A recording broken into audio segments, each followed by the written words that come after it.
5টি দোয়া শুধুমাত্র একবার পড়েন, কিয়ামত পর্যন্ত আপনার আমলনামায় সওয়াব লেখা হবে। সুবহানাল্লাহ বিহামদি। আপনি মরে যাবেন তাও আপনার নামে আমলনামা লেখা হবে, আপনি কবরে চলে যাবেন তাও আপনার নামে আমলনামা লেখা হবে। এই 5টি দোয়া যদি কেউ একবার করে পড়তে পারে, কিয়ামত পর্যন্ত আল্লাহ রাব্বুল আলামিন তার নামে ফেরেশতাদের বলবেন আমলনামা লেখার জন্য।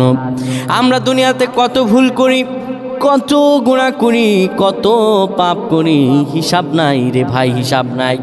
আল্লাহর কাছে ক্ষমা আছে, আল্লাহর কাছে দয়া আছে, আল্লাহর কাছে ভালোবাসা আছে। কেউ যদি আমার আল্লাহর কাছে চায়, আমার আল্লাহ দিয়ে দেন। ও আমার প্রাণের ভাইরা, 5টি দোয়ার মাঝে 1 নাম্বার দোয়া হলো সুবহানাল্লাহি ওয়া বিহামদিহি, এটি পড়তে হবে। 2 নাম্বারে পড়তে হবে আদাদা খালকি, 3 নাম্বারে পড়তে হবে অরিদা নাফসিহি, 4 নাম্বারে পড়তে হবে জিনাতা আরশিহি, 5 নাম্বারে অমিদাদা কালিমাতি। এই 5টি দোয়া যদি কেউ পড়তে পারে, কিয়ামত পর্যন্ত তার আমলনামা লিখাই হবে। সুবহানাল্লাহ। আল্লাহ আমাদের কবুল করুন, পড়েন আমিন।